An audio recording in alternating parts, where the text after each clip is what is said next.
Sekitar 4 bulan setelah kita rilis video mengenai kapan vaksin corona datang, akhirnya vaksin corona pun datang. Namun, jika kalian perhatikan di berita, terdapat berbagai macam tipe vaksin corona. Lantas, apa perbedaan antara vaksin-vaksin ini?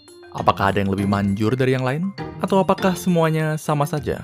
Untuk menjawab semua pertanyaan tersebut, mari kita simak dalam video ini. Yaitu vaksin dari Pfizer BioNTech, Moderna, AstraZeneca Oxford, Sputnik V, dan tentunya yang pertama masuk ke Indonesia, Sinovac. Terdapat sejumlah perbedaan antara vaksin-vaksin corona ini. Perbedaan terbesar di antaranya adalah perbedaan berdasarkan cara kerjanya. Maka, untuk video ini, perbedaan itulah yang akan kita bahas.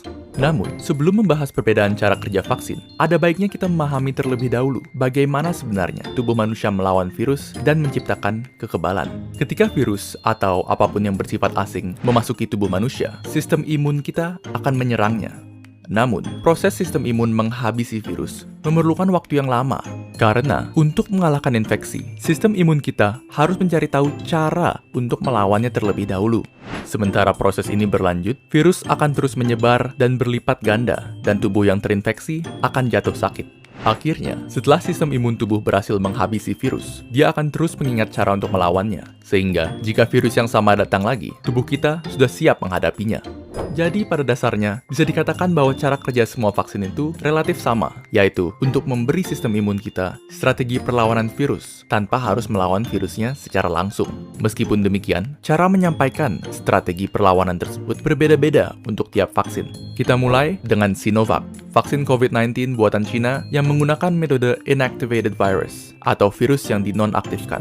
Metode ini menggunakan virus COVID-19 yang sudah dibunuh yang kemudian dimasukkan ke dalam tubuh manusia. Walaupun nonaktif dan tidak dapat menyebar, sistem imun tetap akan menanggapinya dan mempelajari cara melawannya. Namun, respon dari sistem imun mungkin saja tidak seampuh jika melawan virus yang masih hidup. Oleh karena itu, tipe vaksin seperti ini memerlukan beberapa dosis supaya efektif. Selanjutnya, terdapat vaksin dari AstraZeneca dan Sputnik V yang menggunakan metode viral vector. Berbeda dengan metode virus non-aktif, metode ini menggunakan virus yang masih hidup namun relatif lebih lemah, seperti adenovirus yang menyebabkan pilek.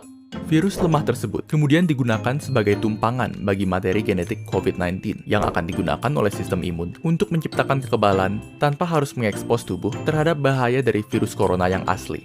Dan selanjutnya, metode yang paling banyak dibicarakan dan yang termutakhir di antara vaksin-vaksin yang ada, yaitu vaksin mRNA yang digunakan oleh Pfizer dan Moderna. Cara kerja vaksin ini lumayan keren, jadi dengarkan baik-baik. Di dalam COVID-19, terdapat suatu protein yang sangat penting.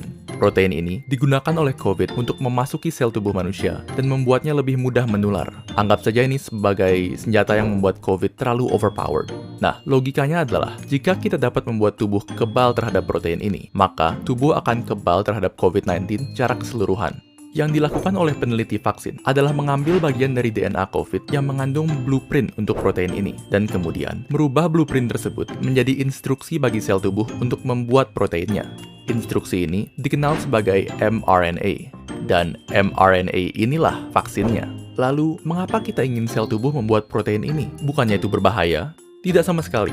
mRNA ini aman karena hanya mengandung instruksi untuk membuat protein itu saja dan tidak mengandung virus corona sepenuhnya. Jadi bisa dianggap seperti senjata tanpa tuan. Setelah mRNA masuk ke dalam tubuh, sel tubuh akan memulai membuat protein ini yang kemudian akan ditanggapi oleh sistem imun.